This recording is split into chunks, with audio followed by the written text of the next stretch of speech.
Amada Igreja do Senhor Jesus Cristo, venho-vos proclamar Cristo, o justificador de pecadores, o Salvador das almas, aquele que reina eternamente, que governa o universo pelo poder da sua palavra e que vem vencendo e para vencer.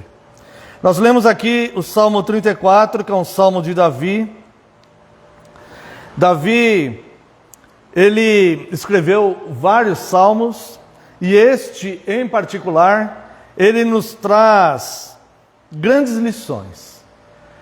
O primeiro que eu gostaria de comentar com os amados irmãos, não vou comentar todos os versículos, uma boa parte deles, mas não todos. Primeira coisa que eu gostaria de comentar com os irmãos é dos versos 1 ao verso 3, que aqui está descrito o nosso estilo de vida. Como que o cristão deve viver, a essência do cristão. Não só o dever do cristão, nós somos criados para isso, mas aqui está descrito a verdadeira essência do cristão. Como é um cristão diante de Deus. E ele diz aqui: bendirei o Senhor em todo o tempo. O seu louvor estará sempre nos meus lábios. Isso aqui pode ser cantando, claro, mas não necessariamente só cantando. Bendizer ao Senhor em todo o tempo é o oposto de blasfemar contra Deus quando as coisas não estão indo bem. É o oposto de questionar as coisas de Deus quando tudo parece que vai dar errado. É aquelas pessoas que muitas vezes reclamam, se sentem injustiçadas, porque não vêm, estão naquele momento da vida em que não vem a ação de Deus as favorecendo de alguma maneira. E às vezes a pessoa fala: nossa, mas eu clamo, eu oro, eu peço, e Deus se mantém em silêncio. Como essas coisas podem ser assim? O que está dizendo aqui, irmãos, é o contrário deste pensamento incrédulo. O que está dizendo aqui na essência do cristão é o contrário dessa perversidade que está dominando o coração dessa pessoa e ela não está nem percebendo. Bendirei o Senhor em todo o tempo. Como que é todo o tempo na vida de um ser humano? Todo o tempo na vida do ser humano é um mar de rosas, é alegrias incessantes, é tudo dando certo o tempo todo. É assim todo o tempo na vida do ser humano? Não. Davi, ele era um ser humano. E ele foi perseguido, e ele sofreu. E ele foi perseguido até mesmo pelo seu próprio filho. E ele sofreu muitas baixas na sua vida, ele teve muita tristeza, ele teve muitos temores, ele sofreu muitas afrontas. Foi um homem que de fato sofreu. E ele diz assim: bendirei ao Senhor em todo o tempo. Então, irmãos, este aqui é uma essência da vida do cristão. Existe um fato que aconteceu durante a Segunda Guerra Mundial, em que nós sabemos que alguns judeus, eles eram perseguidos, né? Os judeus foram perseguidos pelos nazistas e haviam aqueles campos de concentração, e este fato é um fato verídico. E uma moça judia foi levada a um determinado campo de concentração pelos nazistas. E ela foi tirada do convívio dos pais dela, dos amigos, do namorado, dos irmãos. Ela nunca mais viu os pais dela. Ela nunca mais viu os irmãos dela. Nunca mais viu, nunca mais os reencontrou. Mas ela conseguiu fugir por algum motivo, que eu não me recordo como foi, né? Ela fugiu desse campo de concentração. E havia uma caverna, e esse fato é verídico, os irmãos podem constatar isso aí. E havia uma caverna muito escura.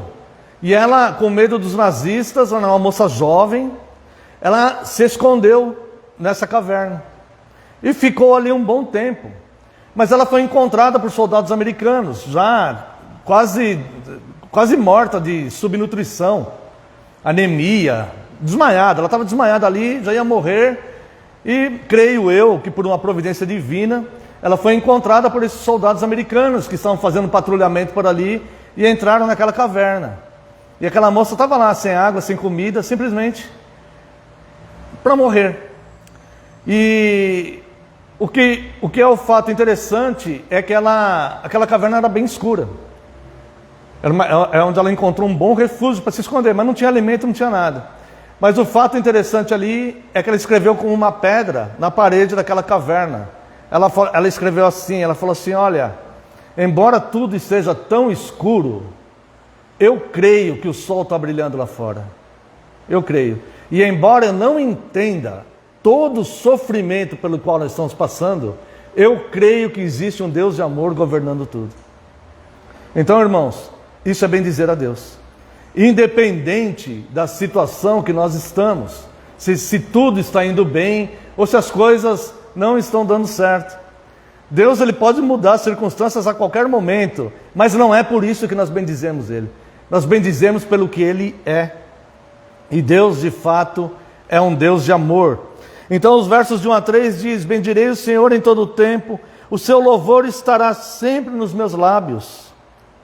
Agora, olha só que decisão tomada sobre si mesmo, que ele fala no verso 2: gloriar-se-á no Senhor a minha alma, os humildes o ouvirão e se alegrarão.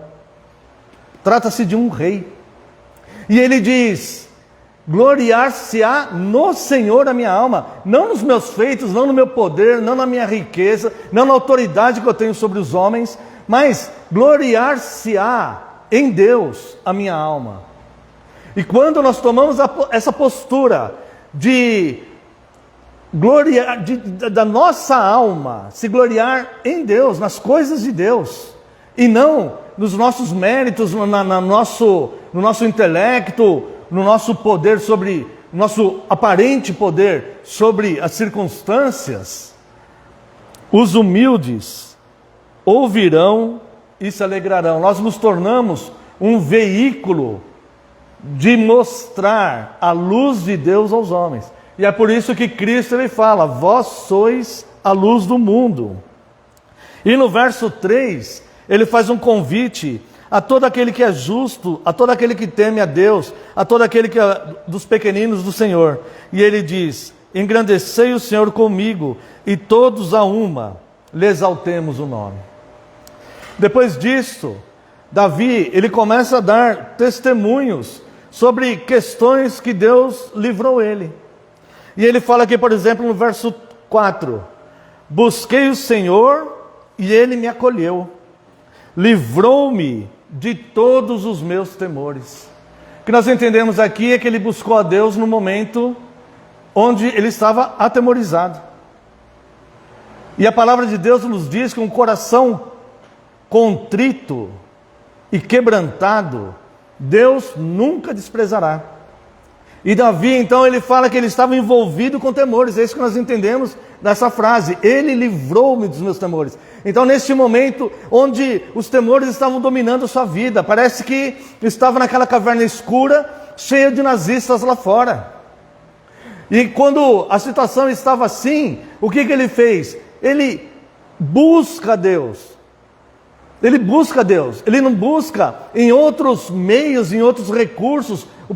O primeiro pensamento, a primeira ação, a primeira coisa, a primeira convicção é buscar a Deus. E ele então diz que Deus me acolheu. Quando nós nos depositamos aos pés de Deus, com sinceridade do coração, com o coração quebrantado, contrito, não exigindo coisas de Deus, não questionando Deus curiosamente, não querendo questionar Deus para tentar afrontar alguma coisa, mas respeitando a autoridade de Deus, respeitando Deus por ser quem Ele é, o Criador de todas as coisas, aquele que é soberano, que está acima de tudo que existe, e que um dia todos nós prestaremos contas a Ele. Quando nós buscamos a Deus, desprovido dessas armas perversas que o ser humano vai alimentando na sua mente, na sua vida, ao longo do tempo, defesas e tudo mais, que a gente acaba até refletindo contra Deus essas coisas.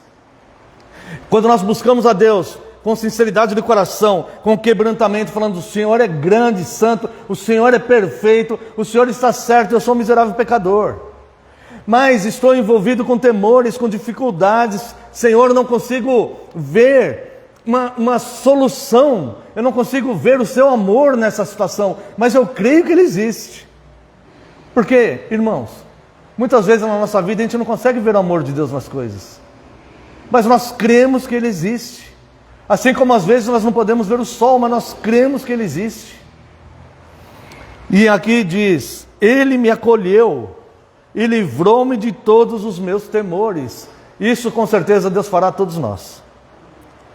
O verso 5, ele diz aqui, contemplai-o e sereis iluminados, e o vosso rosto jamais sofrerá vexame. Está se referindo à rocha. Irmãos, eu quero dizer que as coisas de Deus são rocha, o Evangelho é rocha. Não é coisas dúbias. Não há, será que vai, será que não vai? Não há si. É confiança plena e total. Deus é rocha, Ele é fiel, Ele governa as coisas, Ele é todo poderoso, Ele tem poder para abrir uma porta para nós, Ele tem poder para nos livrar, Ele tem poder para nos curar, Ele tem poder para nos salvar, Ele tem poder para condenar os ímpios, Ele tem poder para afastar de nós aqueles que nos maltratam, Ele tem poder sobre todas as coisas. Nós não pereceremos. Ele é o provedor de todas as coisas. Quem faz a semente germinar no solo para produzir o trigo que vai levar o pão para a nossa mesa é Deus. Não é o nosso dinheiro que a gente vai lá na padaria. Nós podemos ter o dinheiro, podemos ter todo o dinheiro do mundo, mas se o trigo não produzir o fruto, não vai ter o alimento para nós comprarmos com o nosso dinheiro. Então é Deus que provê todas as coisas na existência humana. Ele preserva a vida dos homens e dos animais, como nós vimos no Salmo 36. Depois do verso 6, ele fala de um novo livramento. Ele fala: clamou este aflito, e o Senhor o ouviu e o livrou de todas as suas tribulações. Não só temores, mas tudo aquilo que inquieta, que incomoda, que está fazendo mal, que está sugando a nossa energia, que está nos deprimindo, que está nos tirando o ânimo, que está nos tirando o fôlego de fazer o bem, de desenvolvermos todos os dons que Deus colocou nas nossas mãos, tudo aquilo que a gente sabe que é uma oposição espiritual, que vai acontecendo sobre a gente, que vai submergindo a gente numa espécie de inatividade, inoperância.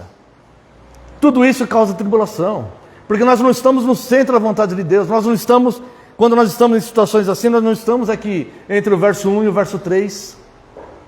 E então, nós temos que voltar para o verso 1 e o verso 3, bem dizer a Deus com a nossa própria vida, reconhecer a grandeza dEle, e certamente, quando nós clamarmos por causa da nossa aflição, Ele nos livrará de todas as suas tribulações. E aqui, Davi, ele fala uma realidade espiritual. Ele diz assim no verso 7, o anjo do Senhor acampa-se ao redor dos que o temem e os livra de coisas que nós nem ficamos sabendo o que. Nem ficamos sabendo o que. E Ele nos livra.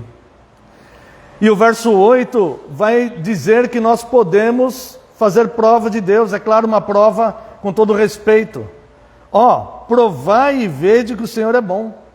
Bem-aventurado aquele o homem que nele se refugia. Você pode fazer prova disso no seu quarto escuro, com respeito, com reverência, não zombando de Deus, não curiosamente, mas fala: Senhor, escutei um sermão hoje, falando que o Senhor é poderoso para livrar de temores. Escutei um sermão hoje, e no sermão estava dizendo que o Senhor é poderoso para livrar de tribulações. Escutei, Deus, um sermão onde dizia que o anjo do Senhor acampa-se ao redor dos que o temem e os livra. E escutei um sermão onde dizia: provai e vede. Prove e vê, Senhor, eu quero provar. Com todo respeito, Senhor, ao Senhor, com todo respeito, sem zombaria. Pelas tuas misericórdias, pelas tuas misericórdias, eu quero provar e ver que o Senhor é bom. Por favor, me livre dessas tribulações, me livre dessas aflições, Senhor, me livre dessa situação que está consumindo e corrompendo a minha mente, devastando a minha alma. Faça a prova, com todo respeito, porque a palavra de Deus nos autoriza a fazer isso. No verso 8, tem uma exclamação aqui, provai e vede que o Senhor é bom, ponto e vírgula, vai dividir as coisas, bem-aventurado o homem que nele se refugia. Depois disto, o verso 9, temei o Senhor, vós os seus santos, pois nada falta aos que o temem. Ou seja, nós sabemos que o temor do Senhor é o princípio da sabedoria, e todos aqueles que procuram agir na sua vida com temor a Deus. Não que a gente vai acertar e vai ser perfeito em tudo, mas o nosso coração vai estar voltado para não desagradar a Deus, para procurar fazer o certo. E ele diz aqui, olha só, temei o Senhor, vós seus santos, pois nada falta aos que o temem. Não faltará, não somente a provisão física, material, que você precisa, mas tudo aquilo que você precisa para ter uma autorrealização, e para ter confiança, e para ter uma vida com ânimo, para fazer as coisas, nada disso te faltará. Você será plenamente correspondido por Deus em tudo aquilo que é necessário para você, até mesmo os mínimos detalhes. Tem pessoas que falam assim, não, eu não vou pedir isso para Deus, porque isso é uma coisa tão pequena, é uma coisa que eu quero, Deus não vai nem se importar com isso, porque Deus está tão ocupado com tantas coisas. Não, irmãos, basta uma palavra de Deus para resolver todos os problemas do mundo. Deus está governando, e Deus, com o amor paterno que Ele tem por nós, Ele tem prazer no mínimo detalhe, que muitas vezes a gente fala isso não é importante para os outros, mas se está sendo importante para você, Deus, Ele tem prazer em te socorrer nisso, em te favorecer nisso, se for algo lícito, né? Deus tem o prazer de fazer isso, irmãos. Então, entenda que é um Deus todo-poderoso, mas que já provou o seu amor para conosco, enviando o seu próprio Filho para morrer na cruz. Pela graça nós somos salvos. Graça e amor de Deus. E eu quero mencionar com os irmãos brevemente o verso 10.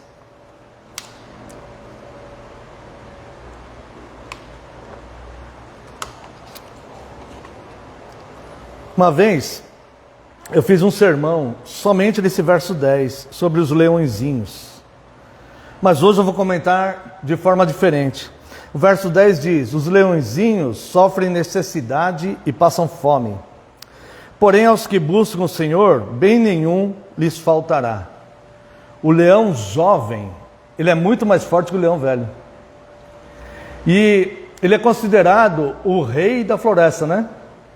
E eu não sei porque Davi usa a expressão de leões aqui, mas o leão jovem, ele tem um poder na sua dentição de rasgar pele, couro, carne. Ele é extremamente forte. E dificilmente o leão é presa de algum outro animal. Então esse leão, se nós olharmos a vida na floresta, a impressão que nos dá é que esse leão jovem, ele tem uma vida muito boa. Mas não é assim. Ele passa privações de alimentos.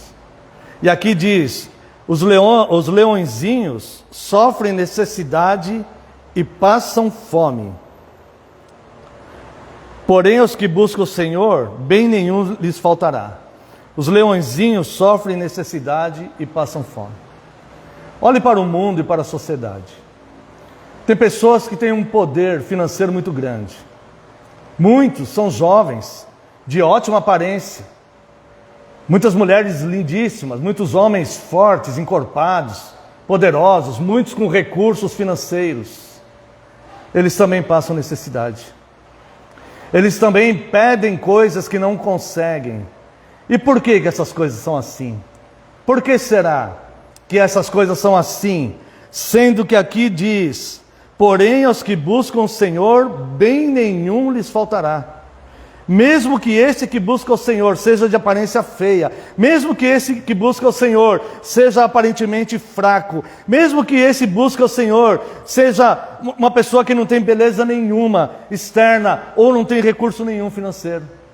Por que será que essas coisas são assim? Com essas pessoas que aparentemente têm tudo nas mãos, mas sentem carência de muitas coisas.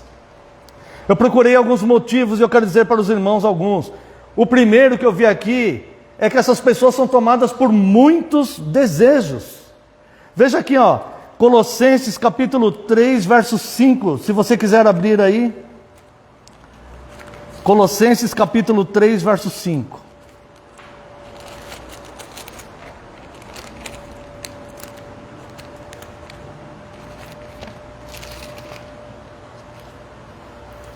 Fazei, pois, morrer a vossa natureza terrena, prostituição, impureza, paixão lascívia, desejo maligno e avareza, que é a idolatria. A maior parte dos desejos que invade o ser humano são desejos desta ordem aqui.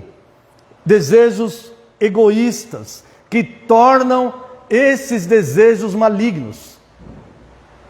Tiago fala: não recebeis porque não pedis. Pedis, mas não recebeis porque pedis mal, para esbanjares nos seus próprios prazeres. Tiago fala isso. E aqui nós vamos ver que o homem e a mulher, muitas vezes ao longo da sua vida, estão numa época em que poderiam estar dominando todas as coisas, encontrando uma autorrealização, sendo felizes profundamente. Mas deixaram seus corações ficarem mergulhados em tantos desejos e vontades e pensamentos que se tornaram, junto com a cobiça do coração, desejos malignos, avarentos, egoístas. Então essas pessoas passam necessidade e carência. E aqui está dizendo que aqueles que temem ao Senhor, bem nenhum lhes faltará. O que está faltando para essas pessoas que poderiam ser consideradas como os leõezinhos, como o leão jovem, o que está faltando muitas vezes é temor ao Senhor. Veja aqui também, as fontes em que buscam as soluções para suas vidas, muitas vezes são ineficazes. Eu quero convidar os irmãos para verem aqui em primeira carta de João, capítulo 2, versos 15 a 17. Não ameis o mundo, nem as coisas que há no mundo. Se alguém amar o mundo, o amor do Pai não está nele. Porque tudo que há no mundo, a concupiscência da carne, a concupiscência dos olhos e a soberba da vida, não procede do Pai, mas procede do mundo. Ora, o mundo passa, bem como a sua concupiscência. Concupiscência é paixão. Aquele, porém, que faz a vontade de Deus, permanece eternamente. Não ameis o mundo, nem as coisas que há no mundo, porque o mundo é mau. Não ameis o mundo, nem as coisas que há no mundo, porque o mundo é perverso. Não ameis o mundo, nem as coisas que há no mundo, porque o mundo é incrédulo. Não ameis o mundo, nem as coisas que há no mundo, porque o mundo não te ama. Ele só ama o que é dele. Ele não ama o cristão. E quando o cristão começa a amar as coisas do mundo, o seu coração se enche de desejos malignos. E ele quer se transformar como as pessoas que estão no mundo. Então ele deixa esse estado de temer ao Senhor, que bem nenhum sonega aqueles que o temem, para entrar no estado do leãozinho jovem, que tem uma aparência de força e poder, mas passa muitas carências e necessidades. E aonde está a felicidade disso? Aonde está a autorrealização disso? O que vai acontecer depois que abrir essa porta e passar para o lado de lá? O que espera? O que o cristão que deixa o seu coração contaminar com as coisas que há no mundo, que começa a amar as coisas que há no mundo, o que esse cristão espera ao deixar Deus? Eu vou te falar o que Cristo fala que vai acontecer. É o que aconteceu com o filho pródigo. Em algum momento, vai estar junto com porcos, desejando comer daquelas bolotas que os porcos comem. E vão se lembrar, na casa do meu pai, nem os servos passam necessidade, quanto mais os filhos. E eu deixei tudo lá, para vir para mergulhar em ilusões que me trouxeram a desejar comer do que os porcos estão comendo. Então, o que leva as pessoas que estão no seu melhor momento de vida a ficar como leõezinhos, leões jovens, que passam necessidades, apesar de demonstrarem força e beleza. Muitos desejos, as fontes buscadas estão erradas. Almejar o que não podem ter. Veja aqui Provérbios capítulo 21, verso 26. Provérbios capítulo 21, verso 26.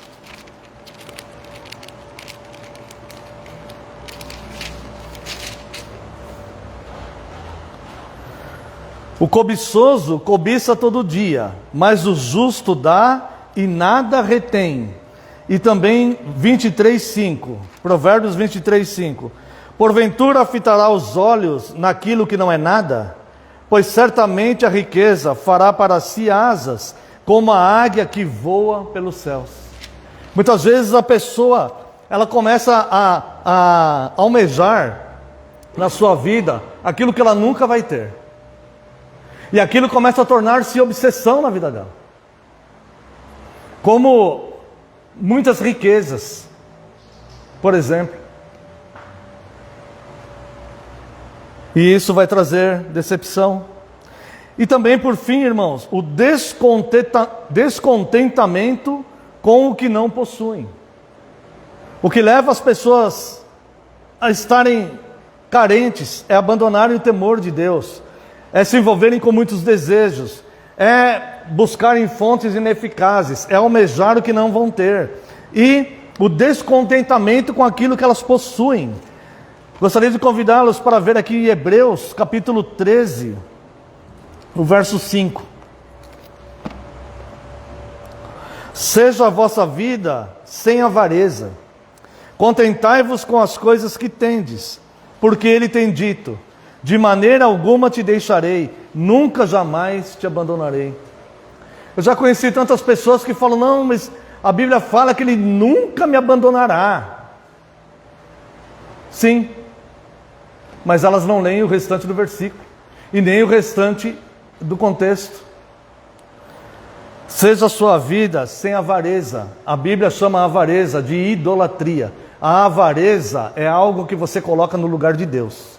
Você deseja mais alguma coisa do que ser temente a Deus. E por fim, irmãos, para concluirmos esse sermão,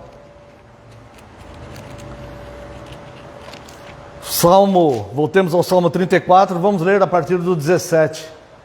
Clamam os justos, e o Senhor os escuta e os livra de todas as suas tribulações. Esses justos sempre estão no plural, é a congregação dos santos. Perto está o Senhor do que tem o coração quebrantado e salva o de espírito oprimido. O que está envolvido com muitos desejos, com avareza, com descontentamento pelas coisas que tem. Essa pessoa não está na situação em que Deus está perto dela. Baseado no Salmo 34, versículo 8, palavra santa, inspirada pelo Santo Espírito do Santo Deus. Perto está o Senhor dos que têm o coração quebrantado e salva os de espírito oprimido. Quebrante-se diante de Deus, submeta-se sob a mão potente de Deus, porque Ele a seu tempo se exaltará. Ao seu tempo Ele te exaltará. Verso 19.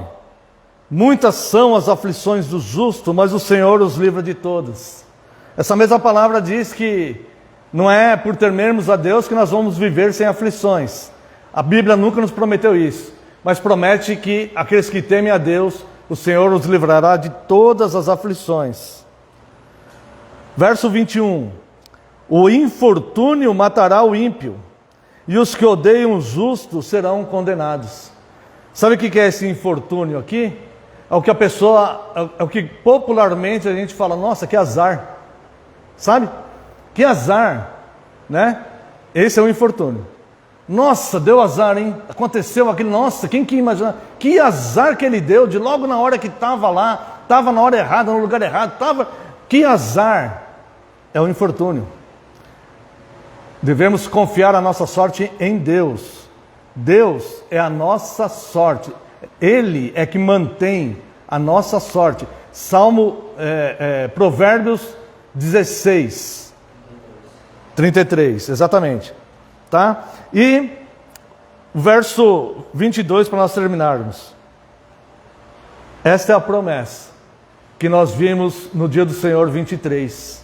O grande benefício que nós vimos no dia do Senhor 23. Em que as pessoas não se dão conta de que grande benefício é esse. Porque as bênçãos que as pessoas acham que são grandes bênçãos é aquilo que ela pode ver material. Mas aqui é a resposta do dia do Senhor 23. Está no verso 22 aqui. O Senhor resgata a alma dos seus servos, e dos que nele confiam, nenhum serão condenados. O homem pode ganhar o mundo inteiro, mas quando Deus chamar, e ele perder a sua alma, ele vai ver que ele perdeu tudo. Ele perdeu tudo, e não vai adiantar clamar, porque o juiz é sem misericórdia. Não adianta clamar. Depois que Deus chamar, não adianta mais clamar. Então, irmãos, quebrante-se diante de Deus, contente-se com as coisas que você tem, tenha uma vida humilde diante de Deus, não se envolva com desejos exagerados, que vão trazer inquietações para o seu coração. Confie em Deus, porque Ele nada sonega para aqueles que confiam nele. Provai e vede que Deus é bom.